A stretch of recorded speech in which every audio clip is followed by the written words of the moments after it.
Rahayu. Rahayu. Para pemirsa yang kami hormati, kita berjumpa kembali dengan kegiatan Lembaga Pengkajian Pelestarian dan Pengembangan Budaya Nusantara. Nah, para pemirsa, saat ini di Sanggar Budaya Yayasan Raket Prasojo kedatangan tamu. Juga merupakan anggota kita, tetapi juga beliau merupakan mahasiswa dari Universitas 17 Agustus 1945 Semarang yang dikenal UNTAK, Fakultas Bahasa dan Budaya, Prodi aliran kepercayaan kepada Tuhan Yang Maha Esa. Ngaten nggih, Mbak? Penghayat Prodi Pendidikan Penghayat Prodi Pendidikan Penghayat kepercayaan terhadap Tuhan Yang Maha Esa. Ini malah belinya langsung saya ajak ngobrol ini. Ini rumahnya jauh-jauh dari Kebumen. Ini kebetulan diantar oleh suaminya Mas Suprianto. Rahayu dan sama anggota kita juga yang dari Solo, Mas Icus, Mas Icus Rahayu, Icus Susilo Hadi. Karena posisi kita misalnya terencana tapi mendadak, sehingga anggota kita sendiri yang di dekat sini yang datang malah cuma satu orang, yaitu Pak Kusyanto yang dari Ndau. Nah, para pemirsa, Mbak Anggun Purnawati ini datang ke sini ingin ngobrol-ngobrol sama kita, yang kebetulan nanti obrolannya itu terkait dengan tugas belajarnya di Prodi Pendidikan Penghayat terhadap Tuhan Yang Maha Esa. Karena itu kita akan ngobrol-ngobrol, kita beri kesempatan dan kehormatan pada Mbak Anggun Purnawati untuk bertanya. Mudah-mudahan saya bisa menjawab. Nah, kalau saya nggak bisa menjawab, saya jadikan PR, nanti saya tanya pada para pemirsa itu, saya suruh jawab di kolom komentar nanti. Rahayu Mbak Anggun, selamat datang di Sanggar Budaya Raket Prasojo di Kota Malang. Matur nuwun sangat, kula sampun ditampi dengan sangat baik sekali. Kemarin berangkat dari Kebumen jam berapa? Saya dari Kebumen jam 4 sore. Jam 4 sore sampai sini tadi pagi sekitar jam 6. Jam 6 ya. Saya telepon mulai jam 3 enggak diangkat-angkat. Karena saya posisi tidak di rumah, maksud saya itu supaya clear nanti sampai rumah saya sudah di rumah. Maksud ada tamu, saya enggak di rumah. Tapi saya telepon mulai jam 3 pagi enggak diangkat-angkat. Tahu-tahu saya sudah di depan rumah. Wah, saya baru akhirnya, jadi yang sampai rumah saya malah duluan tamunya daripada saya. Luar biasa, jam 4 sore sampai sini jam 6 pagi, berapa jam ini? Berjam-jam. Waduh, capek sekali gitu loh. Demi sebuah perjuangan ingin ketemu kita. Perkara dapat ilmunya atau tidak ya kita belum tahu. Tapi paling tidak persaudaraan sudah terjalin. Nah, ini kita beri kesempatan pada Mbak Anggun untuk bertanya. Nanti Mas Suprianto atau Mas Icus Susilo Hadi bisa membantu saya menjawab atau mempertajam pertanyaannya Mbak Anggun supaya bahasan kita malam ini bisa bermanfaat terhadap studinya Mbak Anggun, tapi juga bisa memberikan pencerahan pada kita semua, sesama anak bangsa yang cinta pada ajaran leluhur Nusantara. Kami persilahkan Mbak Anggun, apa yang mau ditanyakan ini? Baik, terima kasih atas waktunya, Bapak. Jadi kalau untuk perkenalan tadi sudah diperkenalkan sekali saya Anggun Purnawati. Jadi sebelumnya itu saya sudah banyak mendengarkan, menyaksikan dari Raket Prasojo TV. Di situ banyak sekali mengupas tentang Nusantara ini. Dan di sini saya akan menanyakan tentang konsep ketuhanan. Meskipun itu sudah pernah dikupas, namun kali ini saya ingin dikupas kembali dengan jelas. Ya sebelumnya sudah jelas, cuman ya sekarang lebih ke garis besarnya gitu tentang konsep ketuhanan. Terima kasih Mbak Anggun Purnawati. Nah ini sebelum saya jawab, saya ingin tanya dulu. Kenapa Mbak Anggun yang masih muda, kelahiran 92 ya? 91. Bulan? Agustus. Bulan Agustus itu biasanya gampang mareman, Mas. Seperti layaknya singa. Singa tuh makan sekali, setelah itu tidur setahun. Jadi kasih belanja dikit marem. Enak suaminya ya.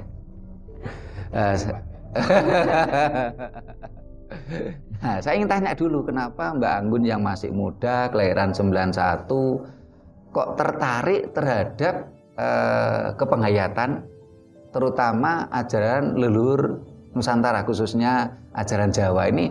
Apa yang melandasinya kok tertarik itu?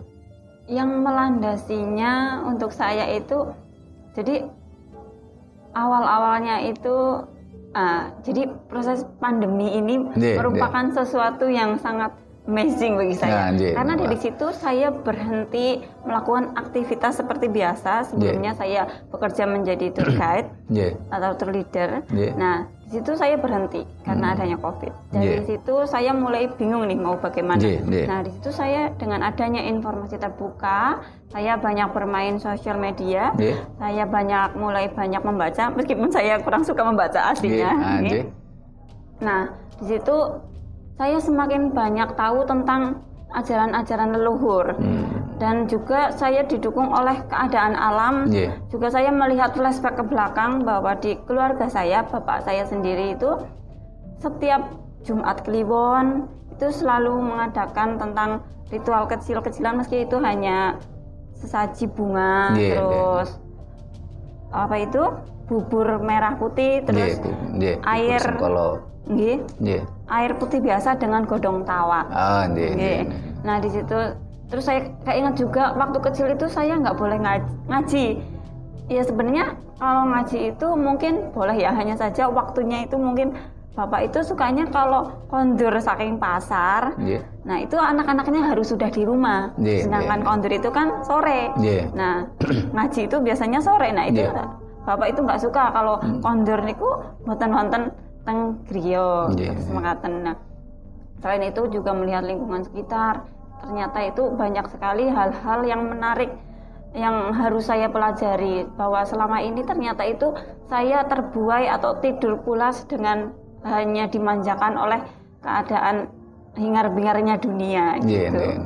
Nah dari situ, dari sosial media itu, dan juga tentunya dibantu oleh Mas Rian, sang suami tercinta. Ini sangat banyak membantu saya, sangat banyak membantu, sangat memberikan arahan yang positif.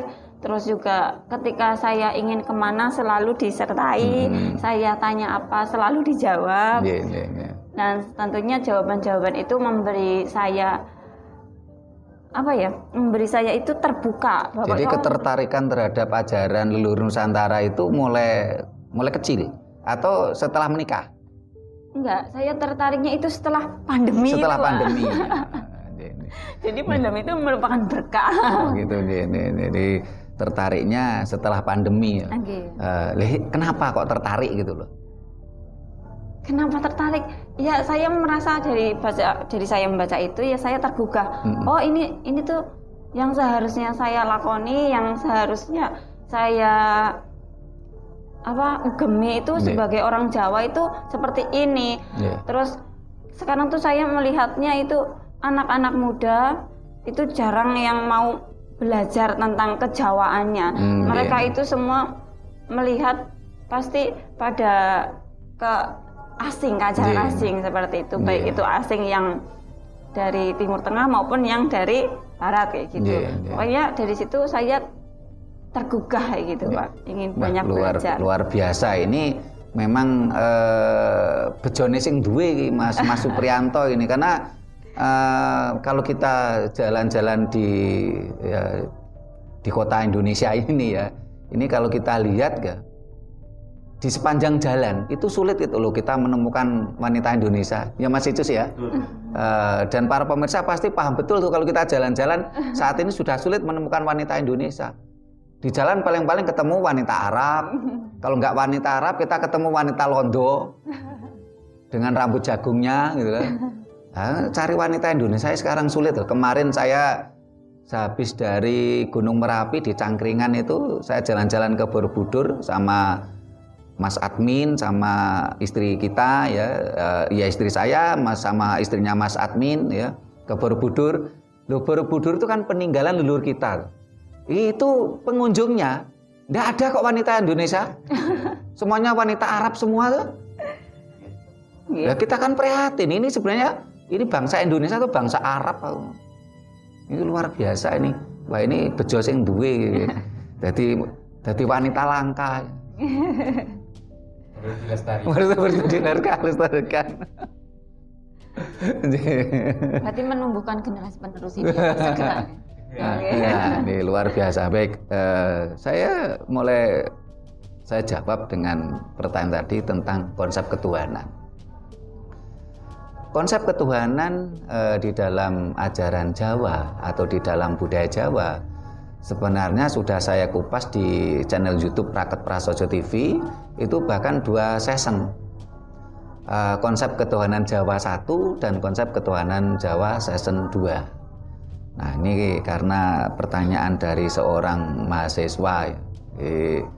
Wah ini padahal saya jadi dosen etok-etok ini berarti. Wong saya dapat SK dosen aja saya nggak pernah mau ngajar loh padahal. Ketika bicara tentang konsep ketuhanan di dalam ajaran Jawa atau di dalam budaya Jawa, ketuhanan ini memiliki konsep dan definisi yang jelas sebenarnya. Kalau bicara tentang konsep tentang ketuhanan di dalam ajaran Jawa ini, Tuhan ini bukan materi. Sehingga konsep di dalam budaya Jawa, Tuhan itu tidak bisa didefinisikan. Tan kena kinaya ngopo, tidak bisa didefinisikan. Karena kalau sesuatu itu masih bisa didefinisikan, berarti itu kan materi. Itu konsepnya. Sehingga Tuhan itu tan kena kinaya ngopo, adoh tanpa wangenan, celak tanpa singgolan. Tan kena kinaya ngopo itu tidak terperkirakan. Jadi ora iso dira-ira, tidak bisa didefinisikan. Tan kena kinaya ngopo. Jangankan Tuhan, wong jalma kemawon tan kena kinira. Padahal jalma itu manusia. Manusia saja tidak bisa dikira-kira, apalagi Tuhan. Sehingga kalau ada ajaran tidak tahu entah dari mana, kok Tuhannya bisa didefinisikan. Terus Tuhan itu memiliki sifat-sifat seperti manusia, seperti makhluk.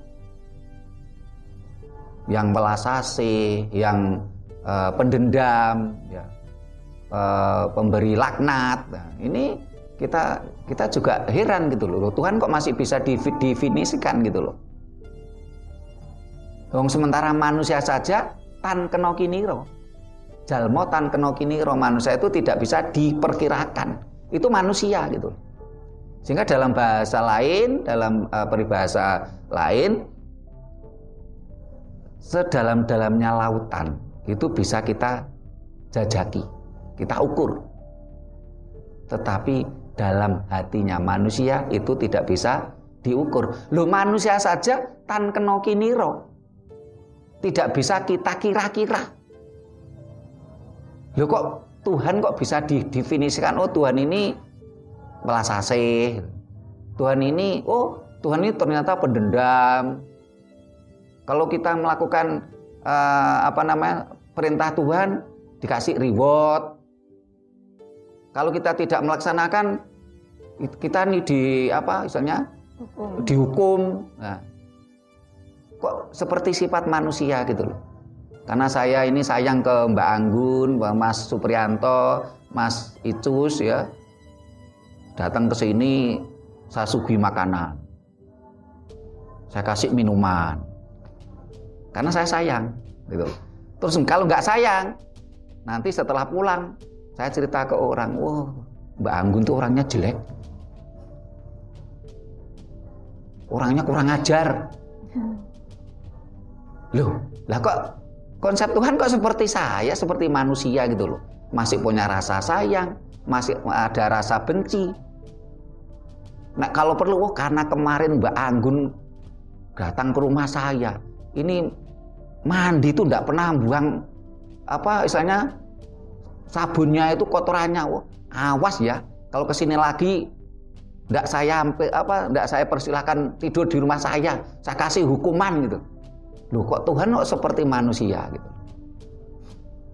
Jadi kalau bisa menyenangkan hati saya kasih hadiah. Makannya saya kasih enak-enak. Saya kasih reward. Kalau nggak senang, saya kasih hukuman. Ini kan Tuhan aneh gitu. Tuhan kok masih memiliki karakter seperti manusia. Sementara manusia saja itu tidak bisa diperkirakan. Orang Jawa bilang jalmo tan kena kiniro. Masa Tuhan kok lebih rendah daripada manusia? Manusia saja tidak bisa diperkirakan. Sehingga dalam konsep ajaran Jawa, Tuhan itu tan kena kinoyo ngopo. Kalau jalmo tan kena kiniro. Contoh, wah ini Mas Icus ini pakaiannya putih, ini berarti hatinya baik gitu. Ya belum tentu, gitu loh. Apakah orang yang suka pakaian putih-putih itu orangnya baik? Ya belum tentu. Mas Supriyanto ini pakai hitam-hitam, jelek ini Mas Supriyanto ini, dendaman ini. Kan nggak bisa kita perkirakan seperti itu. Jalmo tan keno kiniro. Loh, manusia saja nggak bisa kita perkirakan kok, apalagi Tuhan gitu loh. Loh, kok ada ajaran yang memiliki yang bisa mendefinisikan Tuhan. Ya, ini pemirsa bisa nilai sendiri. Konsep Tuhan itu yang benar yang bagaimana? Apakah Tuhan itu bisa didefinisikan? Layaknya makhluk hidup? Ataukah Tuhan itu tan kena kinoyo ngopo? Tidak bisa terperkirakan, tidak bisa didefinisikan. Ini ajaran Jawa seperti itu. Wong manusia saja, ciptaannya Tuhan saja, itu tan kena kiniro. Tidak bisa diperkirakan. Apalagi sang pencipta itu sendiri gitu loh. Tan kena kinoyo ngopo. Jadi kalau ada Tuhan mengatakan, Tuhan welas asih, belum Tuhan itu. Tuhan kok welas asih. Kalau Tuhan welas asih berarti ada Tuhan pembenci, pendendam. Itu belum Tuhan. Itu baru Tuhan versi pribadi atau Tuhan versi agama tertentu. Tapi kalau Tuhan semesta, ya tidak welas asih, ya tidak pendendam, ya tidak pemarah, ya tidak pecemburu. Itu Tuhan semesta. Tuhan itu tan kena kinoyo ngopo. Itu Tuhan semesta dalam ajaran Jawa. Dalam ajaran budaya Nusantara. Tuhan itu adoh tanpa wangenan, celak tanpa singgolan. Jauh tidak berjarak, dekat tidak bersentuhan. Adoh tanpa wangenan, jauh itu tidak berjarak. Coba para pemirsa renungkan. Jauh tidak berjarak itu berarti apa? Sangat dekat. Jauh tidak berjarak. Adoh tanpa wangenan. Celak tanpa senggolan. Dekat pun tidak bersentuhan. Terus di mana? Ternyata konsep ketuhanan Jawa luar biasa. Bahasanya, sastranya tinggi. Gusti tan kena kinaya ngopo. Karena jalmo ciptaannya saja tan kena kiniro.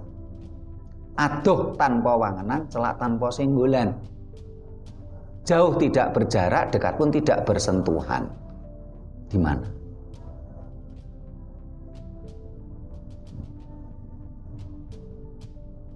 Sehingga ketika dalam ajaran Jawa untuk berkomunikasi dengan Tuhan tidak perlu teriak-teriak. Tidak perlu teriak-teriak. Ning yora, yo juga tidak cuman di batin. Tapi bagaimana sang daya hidup kita? Kalau dalam bahasa Jawa itu sukmo sejati. Kalau di dalam bahasa Indonesia itu sang daya hidup. Ini harus mampu berkomunikasi dengan sang maha hidup. Sang maha hidup itu Tuhan. Kalau dalam bahasa Jawa sukmo kawekas. Itu hanya sekedar istilah saja. Sehingga yang bisa berkomunikasi dengan Tuhan itu bukan materi kita, bukan mulut kita, bukan mata kita, bukan tangan kita. Kalau tangan kita, mulut kita, mata kita hanya bisa berkomunikasi dengan sesama materi, karena tubuh kita materi. Saya bisa ngobrol dengan Mbak Anggun, dengan Mas Supriyanto, Mas Icus, dan Pak Kus, karena kita semua materi. Dengan mulut kita berkomunikasi. Kita bersentuhan saling bersalaman dengan tangan kita. Kita bisa saling memandang dengan mata kita, karena kita sama-sama materi. Tetapi karena Tuhan tadi bukan materi, sehingga tidak bisa didefinisikan. Sehingga ketika kita ingin berkomunikasi dengan Tuhan, dengan Sang Maha Hidup, itu tidak dengan mata kita, tidak dengan mulut kita, tidak dengan tangan kita, dan tidak dengan telinga kita. Tapi dengan apa? Dengan sang daya hidup kita. Nah, barangkali ada pertanyaan, loh, sang daya hidup kita itu seperti apa? Benarkah manusia itu punya sang daya hidup? Ataukah ini hanya cuman reka-rekanya orang Jawa? Ini bukan reka-rekanya Sutrimo. Sutrimo sendiri cuman menggali ajaran leluhur kok. Sehingga saya di sini ini bukan reka-rekanya Sutrimo, bukan istilahnya pemikirannya Sutrimo, dan Sutrimo hanya sekedar mengingatkan kembali kepada Mbak Anggun, Mas Supriyanto, Pak Icus, Mas Icus, Pak Kus, dan para pemirsa semua. Sutrimo hanya mengingatkan. Dan ajaran ini sudah turun-temurun mulai dari leluhur kita, nenek moyang kita. Apa buktinya kalau manusia itu memiliki sang daya hidup atau sukmo sejati?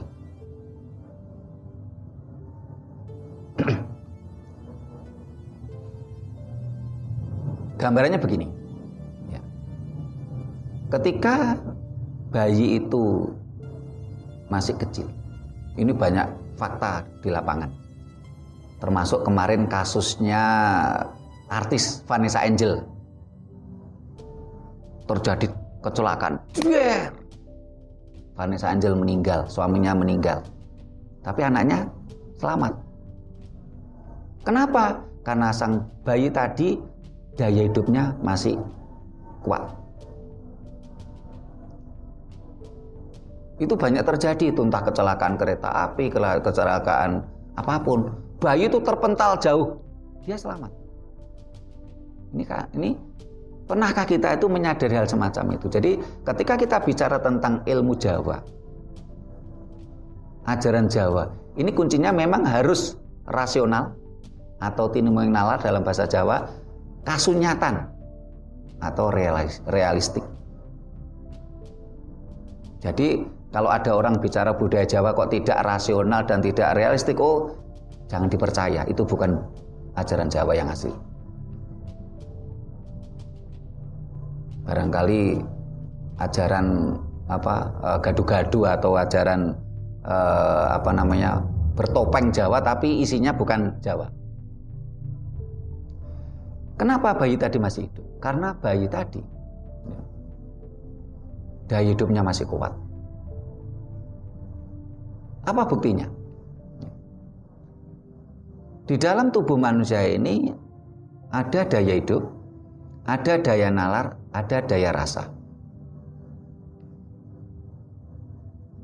Kalau daya nalar ini kalau bekerja, ini menghasilkan ide, gagasan, pemikiran. Daya nalar. Saya yakin semua paham ini. Daya nalar tuh kalau manusia nggak punya daya nalar, nggak punya ide, nggak punya gagasan, nggak punya pemikiran. Nah, kalau daya rasa ini kalau bekerja menghasilkan apa? Rasa susah, bunga, seneng, mangkel, geting, ya, ngamuk, ya, emosi.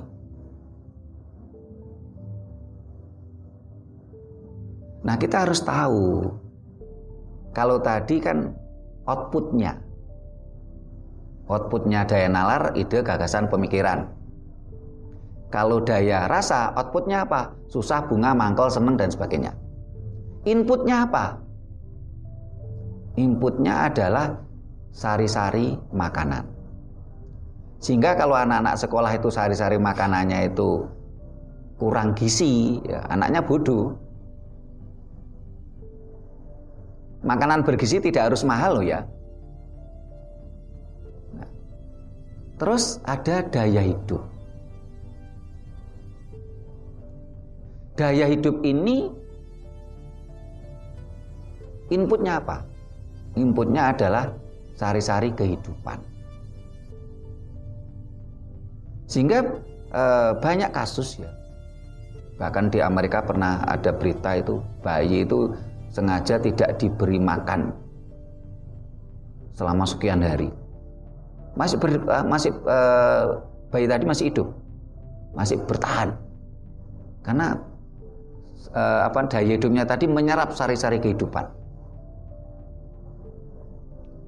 Bahkan kalau di Malang ini ada kasus di daerah Kecamatan Pagak, Malang Selatan. Ini kurang lebih tahun 90-an kalau nggak salah waktu itu. Saya pernah baca di majalah. Ada seorang wanita yang ditinggal suaminya TKW ke Malaysia. Nah, si wanita ini selingkuh sampai hamil.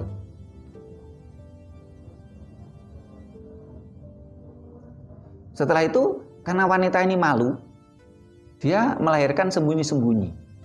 Terus bayinya dibuang ke jumbleng, ke WC tradisional itu. Sampai si bayi tadi dikerumuni semut karena sudah sekian hari. Bayi tadi masih hidup. Bahkan saya pernah tanya waktu saya main ke sana, itu bayi sekarang itu kalau nggak salah udah SMA sekarang. Masih hidup. Kenapa? Karena daya hidupnya mampu menyerap sari-sari kehidupan. Padahal bayi tadi belum dikasih makan. Nah, dengan berkembangnya waktu, sang bayi tadi mendapatkan asupan makanan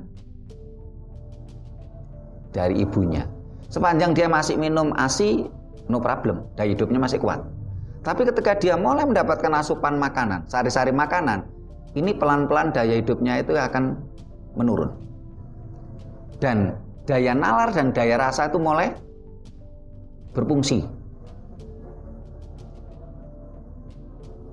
Sehingga bekerjalah sang manusia tadi, dia bisa merasakan susah, bunga, ya dia juga bisa berpikir. Ini bukti kalau memang daya hidup itu ada. Kalau manusia nggak punya daya hidup, nggak mampu bertahan.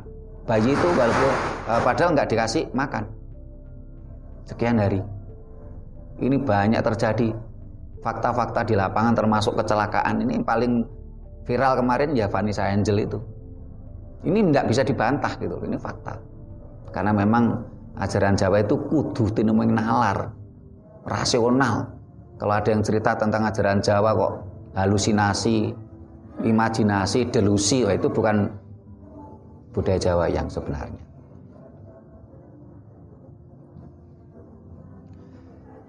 Nah, kalau kita semua ingin berkomunikasi dengan Sang Maha Hidup, orang Jawa bilang sukma kawakas, yaitu tadi.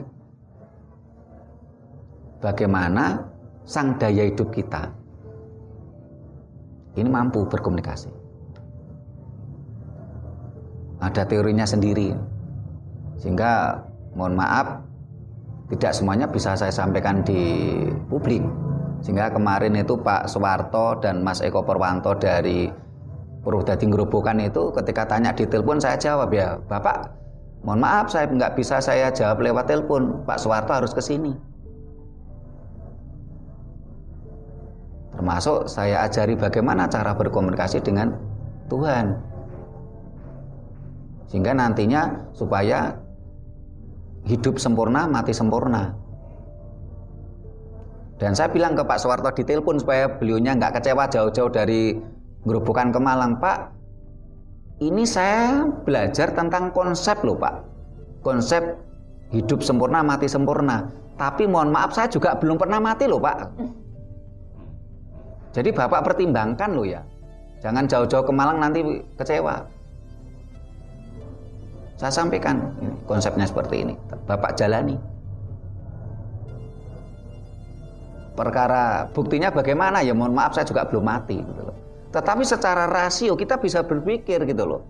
Konsep ini masuk akal enggak gitu. Sehingga saya bersyukur Pak Soeharto itu pulang tuh merasa bahagia, merasa seneng karena apa yang ditanyakan, apa yang dicari ketemu. Jawaban saya memuaskan beliau. Ini tentang konsep ketuhanan. Jadi Tuhan menurut orang Jawa itu tidak terdefinisikan. Tan kena kinaya ngopo. Jangankan kok Tuhan, wong manusia ciptaan Tuhan saja tan kena kiniro gitu loh. Kalau manusianya saja ciptaan Tuhan itu tan kena kiniro, mosok Tuhannya malah bisa didefinisikan. Itu kan ya aneh gitu loh. Kok kayak pisang goreng aja bisa didefinisikan. Pisang goreng itu terbuat dari buah pisang yang matang, terus ada tepungnya, dikasih bumbu, terus digoreng dengan minyak goreng. Lah ini kan, ini kalau Tuhan bisa didefinisikan seperti pisang goreng kan ya lucu gitu. Nah, sudah puas untuk pertanyaan pertama ataukah mau dipertajam pertanyaannya tentang konsep ketuhanan? Puas. Cuman kadang ada yang bertanya juga gini. Anda percaya Tuhan itu ada? Nah, kalau misalnya ada, buktinya apa? Nah, Tuhan ada nggak Tuhan kan gitu? Kalau ada buktinya apa? Ya, ini juga sudah kita bahas di YouTube kita dengan judul Tuhan versi pribadi, versi agama, dan Tuhan semesta. Jadi kalau kita beragama jangan kita merasa benar sendiri. Oh, agama saya paling sempurna, paling benar sendiri, Tuhan saya paling hebat. Nanti dulu, di dunia ini ada 4.200 agama dan ada 2.500 sebutan Tuhan. Dan semua umatnya menganggap agamanya paling benar, paling sempurna, Tuhannya paling hebat. Tapi kan Tuhan-Tuhan tadi masih versi agamanya masing-masing. Belum tentu itu Tuhan semesta. Terus video yang lain kita berjudul apa? Tuhan itu imajinasi manusia. Sekarang kita renungkan ya, anak-anak kecil itu yang masih di bawah usia 3 tahun lah ya. Ya, mereka ini kan bermain gitu loh, tidak pernah mengenal agama gitu, mereka rukun gitu ya. Dan mereka itu nggak tahu Tuhan itu ada atau nggak pernah terpikirkan oleh mereka. Ditanya, anak-anak, Tuhan itu ada atau enggak? Mereka nggak akan bisa jawab. Dan menurut mereka Tuhan tidak ada. Menurut mereka.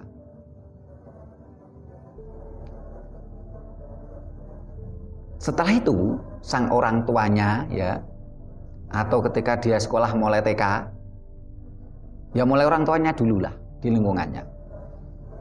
Karena orang tuanya Muslim, anaknya disuruh ke masjid atau mushola. Yang orang tuanya Nasrani, anaknya suruh ke gereja. Yang anaknya orang tuanya Hindu disuruh ke wihara, ke pura maksud saya. Yang orang tuanya Buddha, anaknya kesuruh ke wihara. Disitulah mulai didogma, ada Tuhan. Namanya ini untuk agama ini, namanya ini untuk agama ini, kan begitu. Baru anak-anak tadi, oh ada Tuhan, namanya A, sebagai contoh begitu. Barulah sang anak-anak tadi berpikir, berimajinasi tentang Tuhan sesuai gambaran yang diberikan oleh orang tuanya dan oleh gurunya. Mereka berimajinasi sesuai dengan gambaran yang diberikan oleh gurunya dan orang tuanya. Ini fakta di lapangan loh ya, yang saya sampaikan. Sehingga apa? Barulah Tuhan itu dianggap ada oleh manusia-manusia kecil-kecil tadi. Dan lebih parahnya kadangkala, dulu kan mereka main bersama, tidak kenal agama mereka, bermain rukun ya, bermain kelereng, ya. Rukun mereka. Tapi setelah mereka oleh orang tuanya disuruh ke musola, ke wihara, ke pura, ke gereja, mereka malah menjadi apa? Terjadi sentimen, terjadi konflik. Ya untung kita di Indonesia dengan Pancasila. Kalau enggak kan kita terus bertikai. Ini di Indonesia dengan Pancasila. Sekarang kita bayangkan kita di negara sekuler, negara ateis. Mereka, anak-anak mereka tidak pernah diajari tentang dogma-dogma Tuhan. Ya mereka menganggap Tuhan itu tidak ada. Jadi kalau pertanyaannya, adakah Tuhan? Ya tergantung orangnya mau jawab apa. Oh Tuhan ada. Buktinya apa? Kadang-kadang mereka juga bingung sendiri. Dia cuma menceritakan konsep Tuhan yang kadang-kadang Tuhan yang tadi, yang terdefinisikan tadi. Yang menurut ajaran Jawa tidak masuk itu. Tuhan kok bisa didefinisikan. Wong manusia ciptaan Tuhan aja nggak bisa diperkirakan kok. Dia menceritakan tentang konsep Tuhan menurut versi agamanya masing-masing tadi. Tapi kalau suruh membuktikan Tuhan itu ada enggak? Mereka tidak akan bisa menjawab. Paling-paling cuma menceritakan alam semesta. Katanya ini wujud adanya Tuhan. Tapi kalau orang ateis kan, loh, adanya alam semesta itu kan sebuah proses alami. Alam itu bekerja secara alami. Apakah di negara-negara ateis yang tidak percaya Tuhan, terus proses alami itu tidak ada? Kan tetap ada. Di sana tetap ada tumbuhan, tetap ada binatang, tetap mereka bisa berkembang biak, mereka tetap punya keturunan, punya anak istri. Padahal mereka tidak percaya adanya Tuhan. Karena alam berproses secara alami.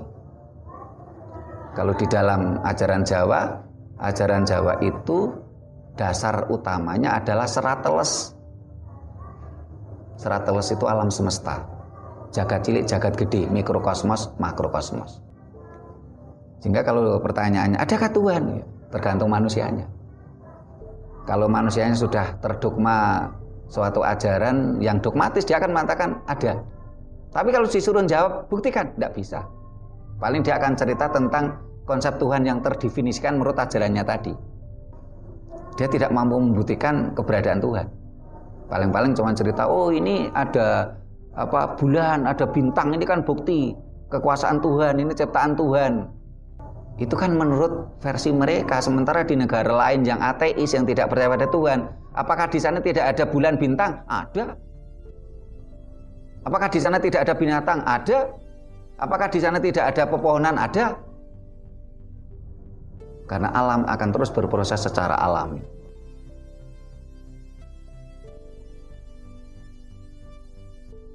Ada lagi, Mbak? Apa masih belum puas?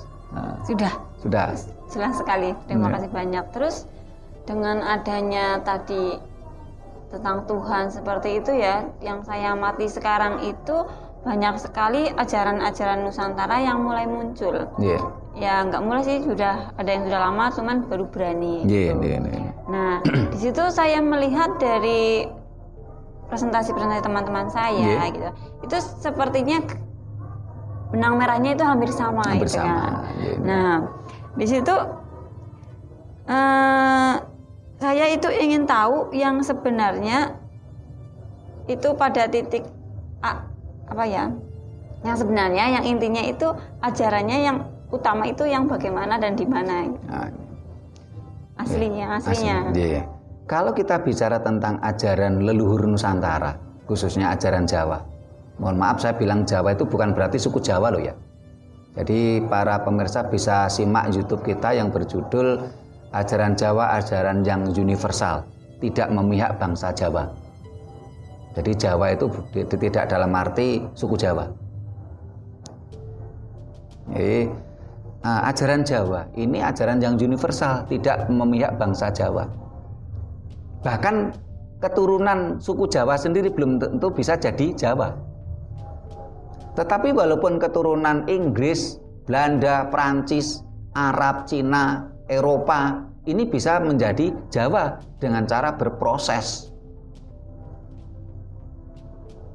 Tetapi walaupun kita ini keturunan suku Jawa, kalau kita tidak mau berproses, ya kita kadang-kala malah tidak Jawa. Benar. Ya. Nah, ketika kita bicara ajaran Jawa, itu kan jelas. Dasarnya serateles, alam semesta, jagat cilik, jagat gede, bawana ageng, bawana alit, mikrokosmos, makrokosmos. Serateles. Bagaimana cara membaca serateles? Pakai nalar sehat kita.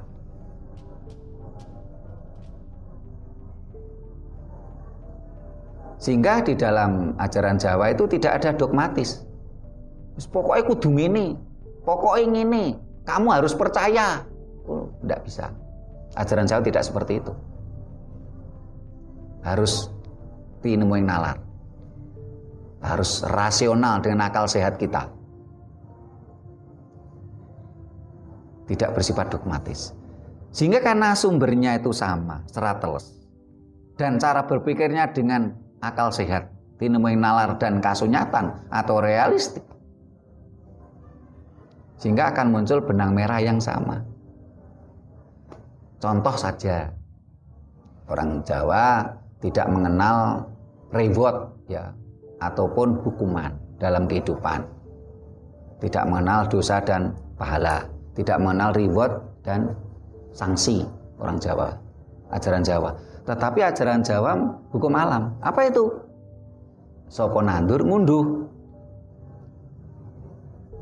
Ini walaupun yang menyampaikan itu beda orang, bahkan beda daerah, bahkan kadang-kadang belum pernah ketemu saya, itu intinya sama. Saya mengatakan hanandur hangunduh. Terus ada yang lain mengatakan ngunduh waing pakarti. Beda bahasa toh, tapi intinya kan sama. Ya. Tanam tuwe. Beda bahasa tapi intinya sama. Kalau orang menanam padi pasti panen padi.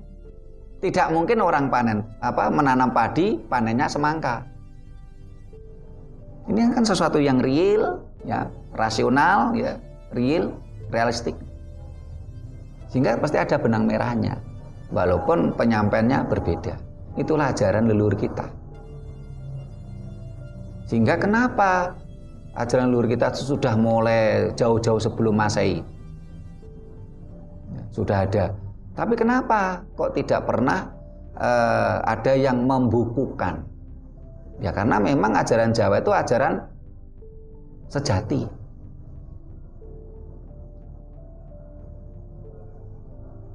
Ajaran sejati. Ajaran sejati ini dengan dasar serateles. Kalau ajaran suci, dasarnya kitab suci. Kitab suci itu kitab kering. Kalau serateles alam semesta. Sehingga kalau dibukukan, berarti kan menjadi kitab kering. Ini orang Jawa tidak mau.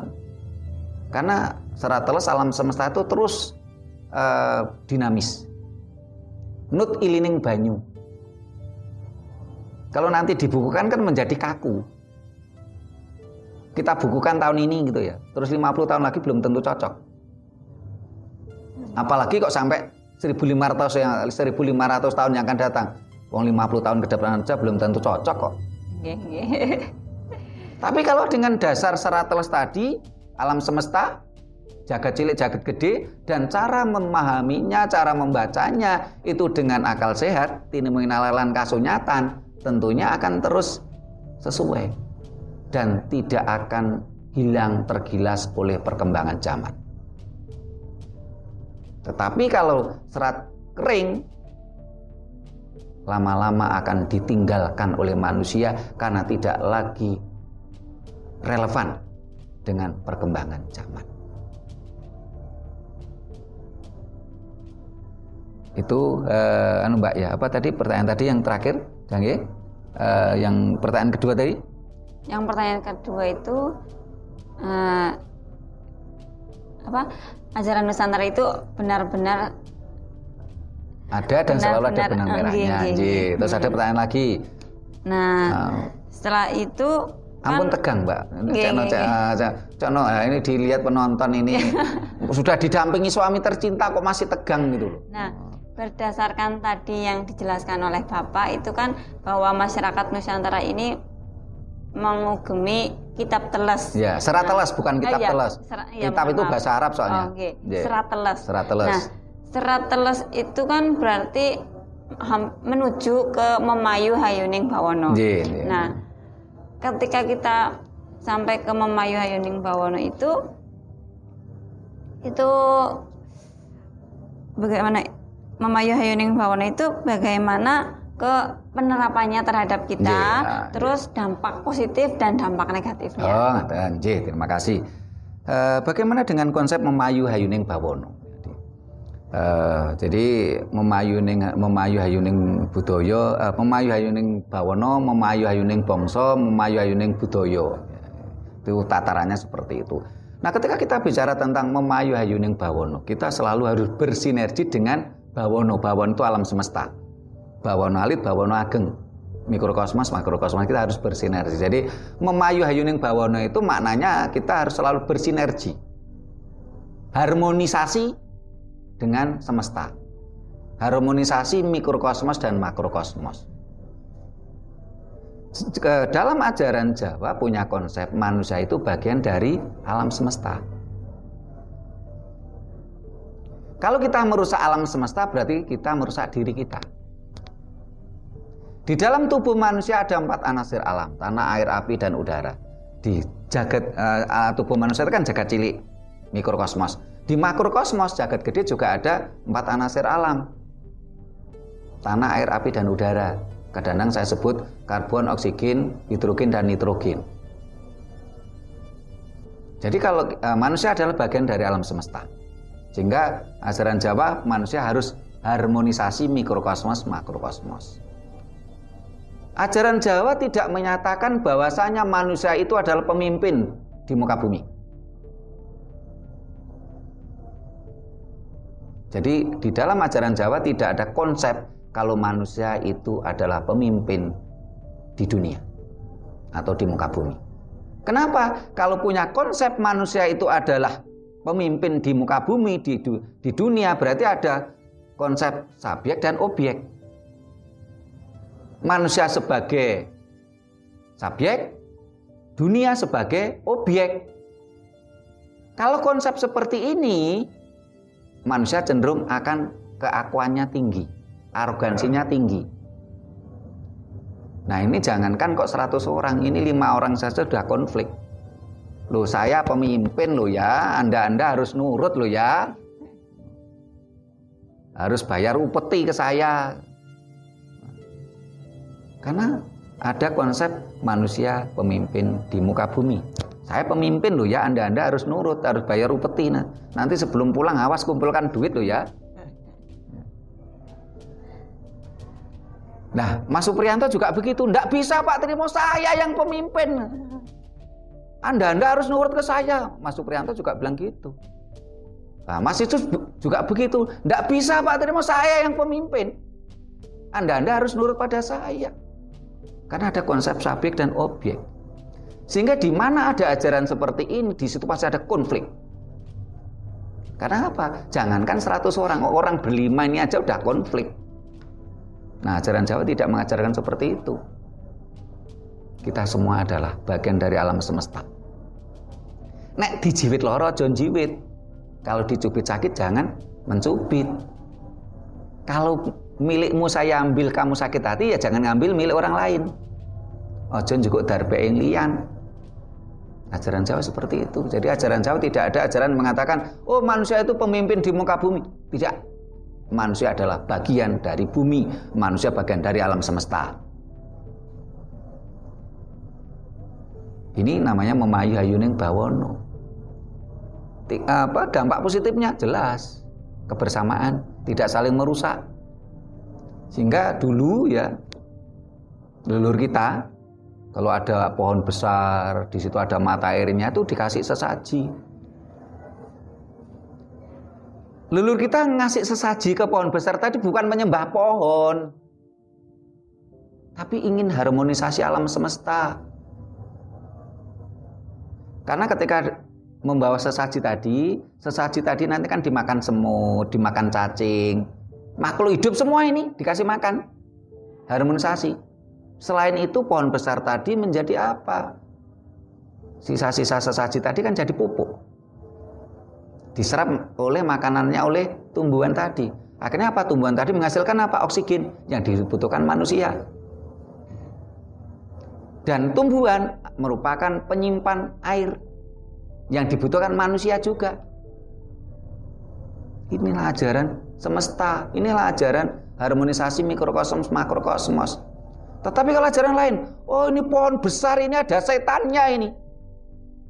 Apalagi itu dikasih sesaji, itu dibakar dupa ini setan ini. Harus ditebang ini. Karena ada ajaran seperti itu.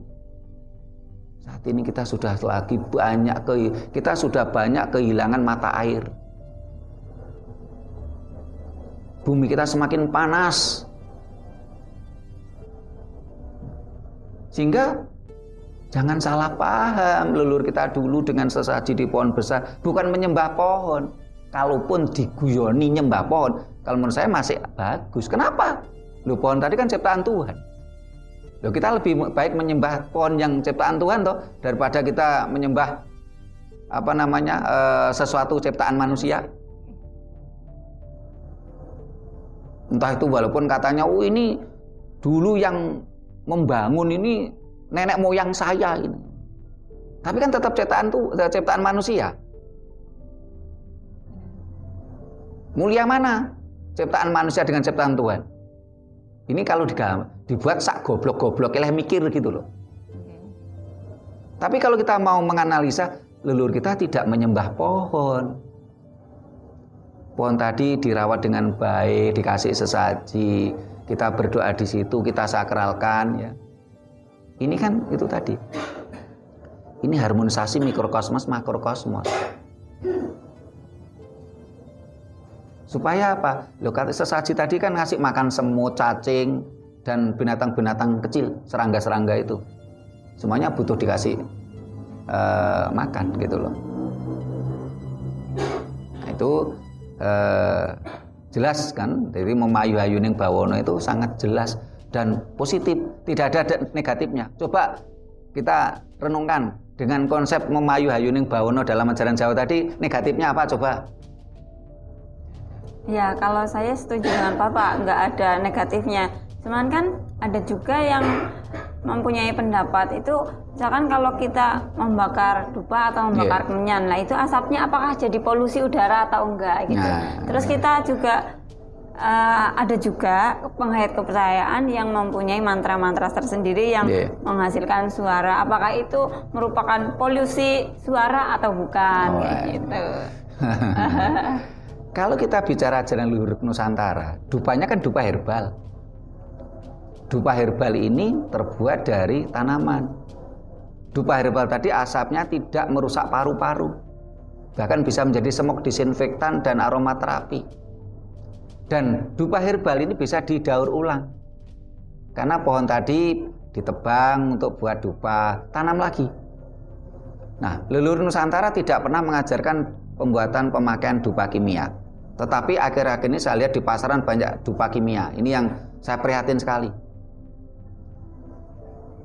Kalau dupa kimia itu akhirnya merusak alam karena terbuat dari bahan tambang, dari kalsium, terus kasih alkohol, metanol gitu loh. Akhirnya kan barang tambang kan bisa habis.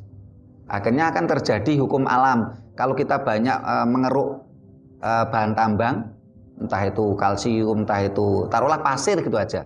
Kita ngeruk pasir Semeru gitu. Akhirnya apa? Alam membuat keseimbangan. Apa itu? Tanah longsor. Banjir lahar dingin. Kan alam akan membuat keseimbangan. Sehingga kalau pembuatan dupa herbal ya tentunya tidak merusak paru-paru kita, tidak merusak alam karena kita bisa tanam ulang, terus bisa untuk semok disinfektan, bisa untuk aromaterapi gitu loh.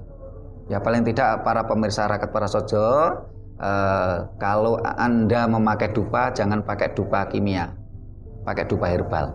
Kalau pertanyaannya mau beli di mana, silakan hubungi nomor di deskripsi kami. Nanti akan diterima oleh admin Raket Prasojo TV dan nanti bisa disambungkan ke saya, bisa pesan tentang dupa herbal. Bisa dibuktikan nanti tadi kan Mbak Anggun, Mas Supriyanto kan sudah membuktikan tadi Mas. Jadi asapnya kan dihirup aja kan nyaman gitu loh. Jadi bukan jari ini gitu loh. Jadi bisa dibuktikan. Apakah penghayat-penghayat yang memakai mantra-mantra ini sebenarnya bukan saya yang berhak menjawab ini. Kenapa? Karena kami kan lembaga pengkajian, pelestarian dan pengembangan budaya Nusantara. Kami bukan organisasi keagamaan dan bukan organisasi aliran kepercayaan kami ini. Tetapi sepanjang penilaian kami tidak pernah ada kaum penghayat itu yang berdoa dengan mantra itu yang teriak keras-keras pakai pengeras suara. Sehingga tidak mungkin muncul polusi yang ditanyakan oleh Mbak Anggun tadi gitu loh. Walaupun ketika kita bicara doa yang benar menurut ajaran Jawa itu tidak pakai bahasa malahan. Kenapa? Karena Tuhan bukan manusia. Betul. Sehingga kalau berdoa tidak perlu pakai bahasa kalau dalam ajaran Jawa. Kalau kelompok-kelompok penghayat tertentu itu menggunakan mantra kan akhirnya menjadi dogmatis itu. Ada suatu kepercayaan seseorang itu bilang bahasanya pakai bahasa sehe gitu. Nah itu bagaimana Pak? Bahasa apa itu sehe itu? Katanya bahasa sehe itu adalah bahasa dirinya sendiri, bahwa manusia itu sendiri sama Tuhan yang tahu. Misalkan saya sendiri sama Tuhanku yang tahu. Nah itu yang benar malahan. Tidak harus pakai mantra. Kalau ada kelompok-kelompok tertentu, ya ajaran tertentu yang mewajibkan dengan doa tertentu, ya itu kan sudah dogma itu. Dan dogma itu melemahkan nalar. Kalau nalar manusia lemah, ya otomatis ya pemirsa nilai sendiri. Jadi yang benar itu ketika berhubungan kita dengan Tuhan itu tanpa mantra, tanpa doa, tanpa dogma, ya pakai bahasa kita sendiri, bahasa ibu sendiri. Sehingga di berbagai video kita, ini saya menyampaikan pengalaman saya waktu saya ke Dayak, ke Sasak, ke Bali, ke Sumatera ya. Beberapa teman yang ikuti kita itu tertarik apa yang kita lakukan, sampai kadang-kadang mereka, Pak, saya mau Pak diajari ilmunya Bapak, itu walaupun pakai bahasa Jawa enggak apa-apa Pak. Saya mengatakan tidak ada Tuhan berbahasa Jawa, tidak ada Tuhan berbahasa Batak, tidak ada Tuhan berbahasa Sasak gitu. Nah kalau saya mengajarkan ilmu yang saya punya terus harus pakai bahasa Jawa gitu loh. Nah ini kan saya malah mengkerdilkan Tuhan semesta tadi. Seolah-olah Tuhan kok goblok banget gitu loh, cuman ngertinya bahasa Jawa gitu loh. Ya malah kita mengkerdilkan Tuhan semesta. Tuhan semesta tidak sekerdil itu. Sehingga beberapa orang yang belajar pada kita belajar bersama, dan saya tidak mau disebut guru karena saya memang bukan guru. Ya banyaklah, misalnya yang kemarin ya Pak Soeharto tadi ketika ke sini, saya tidak mengajari doanya begini Pak, enggak. Mantranya begini Pak, enggak. Saya cuma mengajarkan teorinya. Silakan kerjakan. Silakan berdoa dengan bahasa Anda sendiri. Dan harus yakin Tuhan pasti tahu. Oke, ada lagi? Oh iya. Nah. Jadi tadi ketika sudah berbicara tentang dupa, kemenyan dan bunga-bunga itu kan biasanya untuk ritual ya. Nah itu biasanya kan untuk meditasi atau menyatunya kita dengan Tuhan gitu ya. Manunggaling kawula Gusti. Nah itu titik bahwa kita sudah mencapai manunggaling kawula Gusti itu bagaimana efek ke kehidupan kita baik secara sosial maupun dengan alam. Tuhan tidak butuh dupa. Harus kita sadari itu. Tuhan tidak butuh dupa. Tuhan tidak butuh bunga. Kalau suka bau wangi-wangian itu kan bukan Tuhan tapi manusia. Jadi Tuhan tidak butuh dupa, Tuhan tidak butuh bunga. Tapi kenapa kalau dalam leluhur kita dulu kalau meditasi kok pakai bunga, pakai dupa gitu ya? Itu bukan berarti kita mempersembahkan dupa atau bunga tadi pada Tuhan, tidak. Tetapi dupa itu merupakan indata. Jadi leluhur kita itu sudah paham betul kalau dupa itu indata, bisa mendatangkan data. Jadi yang dimaksud data itu tidak hanya sekedar di komputer saja.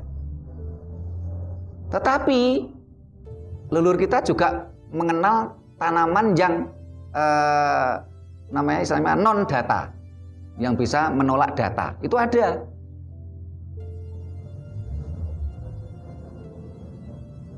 Sehingga kenapa pakai dupa? Karena dupa adalah indata, bisa mendatangkan data, bisa mendatangkan energi. Entah itu energi positif, entah itu energi negatif. Bisa indata dupa itu.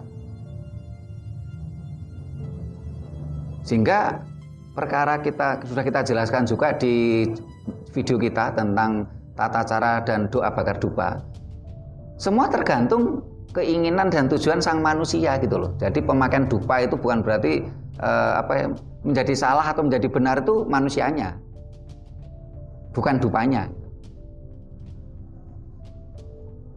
Dan leluhur kita juga mengenal tanaman yang non data. Apa Mas Isus bahasanya?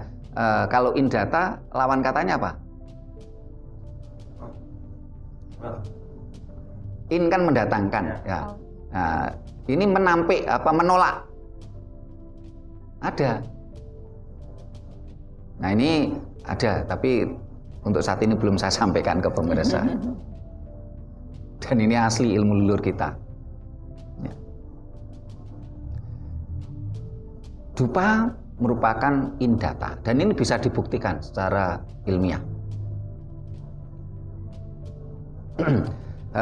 Terus bunga ini menimbulkan energi positif. Ini saya pernah mengadakan penelitian kecil-kecilan. Saya ngambil air dari sumur 2 gelas. Saya taruh di tempat yang berbeda. Yang satu di sebelahnya saya kasih bunga, yang satu tidak. Apa yang terjadi? Tidak lama, sekitar kurang lebih sekitar 3 hari. Yang tidak saya kasih bunga itu keluar uget-uget jentik-jentik. Yang di sebelahnya ada bunga tetap bersih, bahkan mampu bertahan sampai bunga tadi hancur.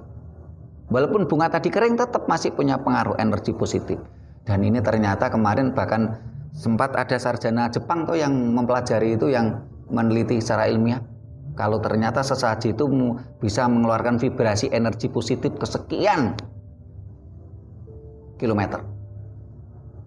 Nah, sebelum sarjana Jepang tadi meneliti, leluhur kita udah paham kok itu.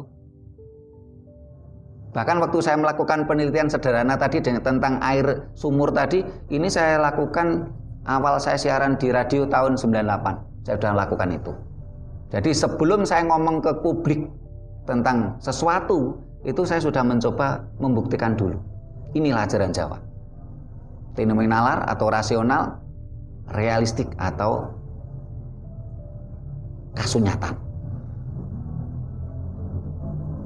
Jadi kalau ada orang Jawa ritual pakai dupa, pakai bunga, bukan kok dupa dan bunga ini dipersembahkan kepada Tuhan, tidak gitu loh. Tuhan nggak butuh dupa kok. Tuhan nggak butuh bunga kok. Sampun, Mbak? Yeah. Nah, kalau sudah, ini tentang pertanyaan terkait dengan Tuhan, kita cukupkan di sini dulu. Nanti sambung konsep lain. Apa yang terkait Tuhan itu? Apa ada lagi pertanyaan? Iya sih. Cuman untuk bermeditasi itu saya ingin bertanya kepada Mas Izus atau Mas Supriyanto gitu. Wong kanca turu mbok itu takone iki. Lah, di sini biar kita terbuka semua. Oh gitu. Ya, silakan. Jadi saya ingin bertanya, silakan itu mau dijawab oleh siapa. Nah, dalam bermeditasi semedi secara Jawa. Jawa itu semedi bukan meditasi. Ya, semedi. Ada bedanya itu. Apakah ada tata caranya? Itu kalau misalkan ada itu bagaimana? Coba itu mic-nya dikasihkan. Oke, monggo. Silakan Mas, biar juga menyapa. Monggo sambil menyapa pemirsa ini. Saya Supriyanto. Agak dekat mic-nya, biar enggak dengan suara lain. Yang kali ini kami berkunjung ke Sanggar Raket Prasojo yang berada di Malang. Kami berterima kasih sekali kepada Romo Sutrimo serta kru yang telah menerima kami dengan sangat baik sekali. Sama-sama, sangat merasa tersanjung dan terhormat. Nah, berhubungan dengan kali ini kita bersama-sama melakukan sebuah diskusi. Mungkin lebih tepatnya kami ngangsu kawruh nih Pak. Belajar bersama. Belajar bersama dari Anggun Purnawati yang membutuhkan banyak sekali informasi sebagai generasi muda yang tadi sudah disampaikan oleh Anggun Purnawati bahwa dengan adanya pandemi ini terbukalah hatinya, tercerahkan gitu ya. Tercerahkan luar biasa ini. Ada kesadaran murni ke arah untuk kembali ke jati diri bangsa, kembali ke ajaran luhur Nusantara. Karena dengan terenyuhnya melihat selama ini anak-anak bangsa Nusantara ini sudah tersesat. Tersesat namun tidak merasa tersesat. Malah merasa mulia gitu. Merasa mulia dan merasa suci. Tadi dalam konsep Tuhan yang telah saya dengarkan dengan sangat masuk sekali. Tan keno kinoyo ngopo lah. Sayangnya banyak sekali yang tadi dikatakan kita bahkan sulit untuk membuktikan Tuhan itu ada di mana. Nah itu kok prihatinnya banyak sekali yang bersaksi bahwa tahu Tuhan itu ada lah, itu sangat kami itu sangat ternyata sekali. Nah spesifik tadi terakhir dengan pertanyaan dari Anggun Purnawati yang mau dipertanyakan kepada Pak Sutrimo, ini dicobakan ditanyakan kepada saya ini. Biar saya juga dapat ilmu dari Mas Supriyanto gitu.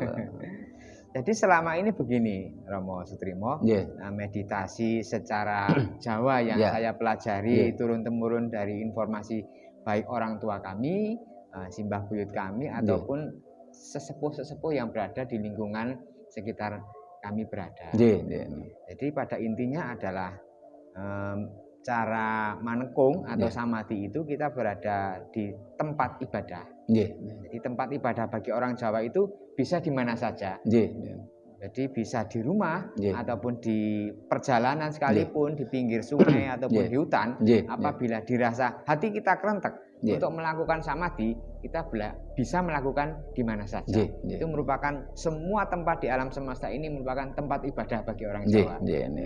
Nah, kita melakukan duduk. Duduk itu yang pada umumnya kita duduk bersila, melakukan sikap asto anjali astabrata menika rahayu istilahipun menika lajeng mengkonsentrasikan diri, memusatkan pikiran, menyuwungkan atau mengosongkan segala beban yang ada, mungkin perasaan angan-angan, rasa capek dan sebagainya kita kosongkan, kita pusatkan pikiran kepada satu titik. Walaupun mata kita terpejam itu kan, nanti akan ada bayangan-bayangan ataupun sinar-sinar yang akan merasuk ke dalam tubuh kita. Dan kita akan merasakan ada hawa ataupun energi yang istilahnya menetralkan kita dari segala beban yang ada. Bahkan karena prosesi tersebut, apapun yang ada dalam tubuh kita yang bersifat negatif Saya misalnya ada penyakit apa gitu, walaupun secara perlahan tapi pasti itu akan sirna. Dan itu berkembang banyak sekali. Kalau tadi dengan duduk mungkin karena urgenitas, mungkin ada yang tidak bisa duduk, dengan tidur pun bahkan bisa. Yang penting kita bisa mengkonsentrasikan diri dengan sangat tulus. Tadi dengan sambil memohon kepada Tuhan yang kita percaya itu ada, dengan bahasa yang kita pahami tanpa bahasa yang bisa katakanlah tadi, karena Tuhan tidak berbahasa, tidak mempunyai bahasa. Jadi kita sendiri yang mengetahui bagaimana cara kita untuk berkomunikasi dengan Tuhannya. Itulah yang paling sampai. Jadi secara kualitas dengan tulus, apa yang kita harapkan itu pasti akan diwujudkan oleh Tuhan itu. Tidak dengan kuantitas. Jadi kadang tadi ada yang dengan katakan mantra-mantra harus membaca sekian ratus. Waduh, saya ini masih 99 apa 95 kan. Gitulah. Jadi karena itu justru kita tidak terkonsentrasikan. Ketulusan kita sangat berkurang. Demikian kurang lebihnya. Terima kasih Mas Anggun Purnawati juga Romo Sutrimorjo. Sekarang ke Mas Idus, coba mic-nya biar ngaturaken sembah nuwun Romo ngampun diparingi wekdal ngeten niki. Sebenarnya saya harusnya belajar sama Romo Samaja, saya ibaratnya ngajari iwak nglangi. Kita belajar bersama. Menanggapi niki wau pertanyaannya pun saking Mbak Anggun nggih, ibarat meditasi kan tinggal, kalau saya pribadi, kalau meditasi saya anggap berdoa Romo, ataupun manekung secara orang Jawa zaman dulu atau bagaimana. Saya selalu posisi bersila seperti ini dan pasti punggung akan tegak lurus. Tapi serileks mungkin Romo kalau saya berdoa, rileks mungkin tidak melepas, tidak memfokuskan ke pikiran kemanapun, hanya merilekskan semua dan memasrahkan semuanya sama Gusti. Itu kalau saya berdoa seperti itu Romo. Jadi kalau toh itu nanti seperti kata Mas Supri tadi bilang mungkin ada ini, ada sensasi yang lain, itu mungkin ketika saya berdoa dengan pasrah itu saya abaikan semua Romo. Tetap saya abaikan, walaupun tetap sensasi itu akan tetap kita rasakan. Ya saya abaikan sampai badan saya pun merasa enak, dan di situ ada saklar, seperti aklar otomatis akan terus ataupun berhenti. Itu yang pertama. Yang kedua, kalau toh mungkin kita bermeditasi ataupun bermanekung, berdoa meminta kepada Gusti ataupun ingin diberi petunjuk, itu mungkin beda lagi. Mungkin kalau menurut saya dan apa yang saya lakukan ketika seperti itu, ya kembali lagi pasrah, cuman kita tetap ke fokusnya, minta petunjuknya, itu aja. Karena mungkin yang seperti Mas Supri tadi bilang, seperti sinar atau ada sensasi apa ataupun ada bisikan apa, itu sebuah petunjuk, tapi tetap selalu yang kita ambil yang positif. Menurut saya begitu Romo. Mungkin itu Pak Anggun. Terima kasih Mas. Pak Kus ada mau tambah? Enggak. Kalau nggak ada saya mau menanyakan. Nah, ini khusus untuk bahasan tentang ketuhanan. Nah, tadi ketika sudah bagaimana caranya gitu kan. Nah, kalau sudah bagaimana caranya itu hasilnya itu bagaimana? Ketika kita sudah bisa sampai ke manunggaling kawula Gusti itu hasilnya itu gimana gitu. Terima kasih. Ini nah, para pemirsa yang saya hormati, kalau kita dengarkan yang disampaikan Mas Supriyanto, terus Mas Susilo Hadi, ini padahal baru ketemu ya hari ini. Kita sebelumnya malah belum berkomunikasi. Kalau dengan Mbak Anggun, saya walaupun belum pernah ketemu udah komunikasi lewat WA. Tapi kalau dengan Mas Supriyanto, Mas Susilo Hadi belum pernah komunikasi. Tetapi apa yang disampaikan beliau, coba para pemirsa renungkan dan dengarkan di video kita yang lain. Ada kemiripan nggak? Ternyata ada kemiripan walaupun ada perbedaan sedikit. Karena itu ajaran leluhur Nusantara itu ajaran yang berbasis serat teles. Sehingga walaupun yang menyatakan itu beda orang, tapi pada prinsipnya ada kesamaan. Kalau tadi sebenarnya kalau kita bicara tentang kosong dan suwung itu beda. Karena tadi Mas Supriyanto tidak spesifik dan banyak sekali para pemirsa maupun teman-teman di medsos itu seringkali nggak bisa membedakan apa itu suwung, apa itu kosong. Sehingga ketika kita semedi, dan ingat semedi dengan meditasi juga beda. Nah, kalau kemarin kita jelaskan bedanya siam dan puasa, sehingga di channel kita dengan video yang berjudul kalau Anda siam jangan ngaku puasa, karena memang siam dan puasa ini beda konsep, bisa beda aturannya dan beda prakteknya. Begitu juga dengan meditasi dan semedi, ini beda konsepnya, beda aturannya dan beda prakteknya. Antara suwung dan kosong juga beda. Nanti barangkali session tersendiri itu saya bahas itu meditasi sama semedi. Kalau soal suwung dan kosong sudah, ini di beberapa video kita sudah kita bahas perbedaan suwung dan kosong. Nah, kalau mengenai tentang apa yang kita sampaikan, apa yang kita berdoa, ketika menurut konsepnya Mas Susilo Hadi tadi kan meditasi itu sama dengan doa. Terus nanti apakah doa kita terwujud atau tidak? Ini juga sudah kita jelaskan di video kita yang berjudul Kunci Doa Terwujud dan Memunculkan Vibrasi Energi. Jadi kunci doa kita terwujud atau tidak itu bukan ada pada agama kita, tidak. Doa tidak dimonopoli oleh salah satu agama. Tetapi kuncinya adalah kita mampu tidak memunculkan vibrasi energi dalam tubuh kita ketika kita berdoa. Supaya tadi juga selaras saya katakan tadi bahwasanya Tuhan tidak butuh dupa, Tuhan tidak butuh bunga, tetapi dupa sebagai indata dan bunga ini memiliki energi tersendiri yang harus bersinergi. Kuncinya di situ. Nah, apa buktinya? Pertanyaannya Mbak Anggun Purnawati, kalau umumnya kita ini sudah manunggaling kawula Gusti. Kalau kita sudah ya mohon maaf, kita harus ini tadi belum dibahas manunggaling kawula Gusti itu apa dulu gitu loh. Tahu-tahu ada pertanyaan gitu loh. Ya kita harus paham dulu apa itu manunggaling kawula Gusti. Karena saat ini banyak para penggiat budaya Jawa itu bukan manunggaling kawula Gusti tapi manunggaling kawula selfie gitu. Dengan pakaian yang seperti mau karnaval, itu ngadakan kegiatan tahu-tahu selfie sana selfie sini, terus satu dipamerkan di medsos. Ini loh baru apa gitu loh.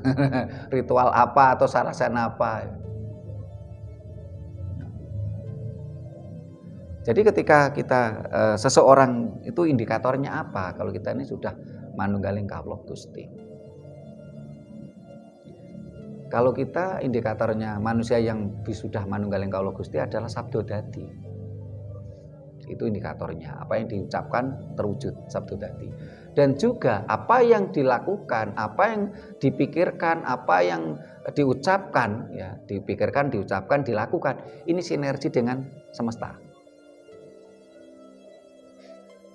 Dengan semesta, harmonisasi mikrokosmos makrokosmos. Sehingga kalau ada orang yang mengklaim ngaku dirinya sudah ketemu Tuhan, sudah manunggaling kawula Gusti, kita lihat saja cara berpikirnya, cara berucap, bertindaknya ini sudah sinergi tidak dengan semesta.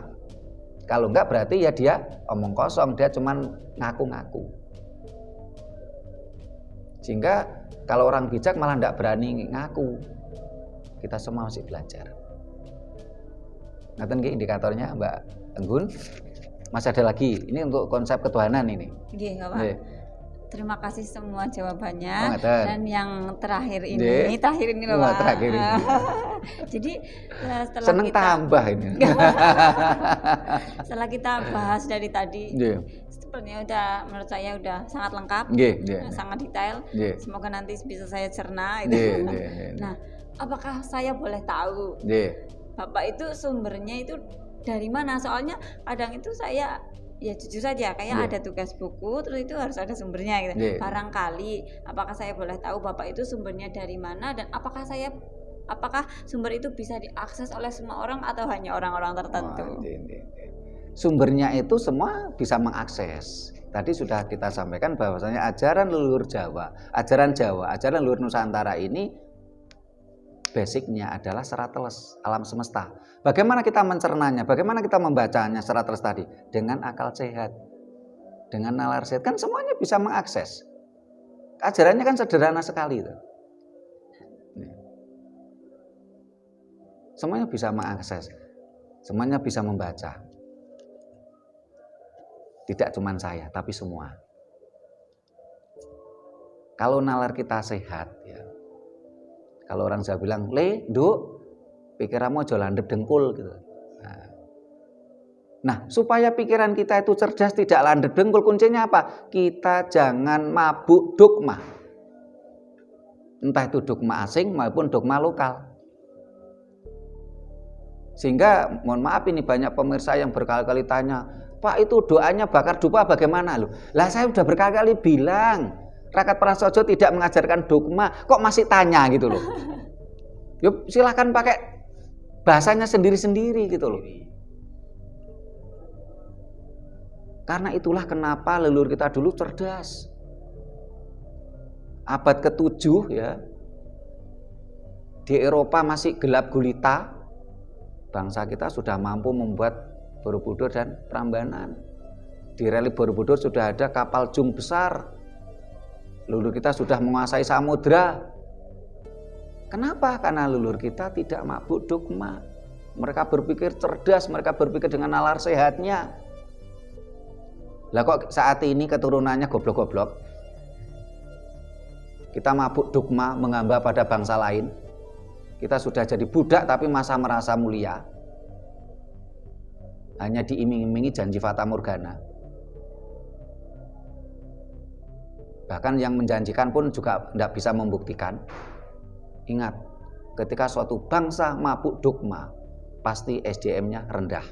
Ketika SDM-nya rendah, bangsa lain akan begitu mudah mengeruk sumber daya alam kita. Dan kita selalu diperbudak. Nah itu mudah-mudahan bahasan kita menjawab pertanyaannya Mbak Anggun Purnawati, mahasiswa Prodi Pendidikan Penghayat kepada Tuhan Yang Maha Esa, Fakultas Bahasa dan Budaya dari UNTAK, ini bisa memberikan pencerahan pada kita semua. Kita belajar bersama, sumbernya jelas, cara bacanya sudah saya sampaikan. Jadi saya bukanlah guru untuk semua, tetapi kita hanyalah belajar bersama. Sutrimo hanya sekedar mengingatkan kembali. Nah, untuk bahasan ini kita cukupkan sampai di sini dulu. Nanti para pemirsa kalau masih belum puas dengan diskusi dan pertanyaannya Mbak Anggun, tunggu session lain. Bila mana ada kata-kata kami yang kurang berkenan, sopan santun kami yang tidak memadai, kami mohon maaf. Sampai jumpa di kegiatan lainnya. Terima kasih. Rahayu.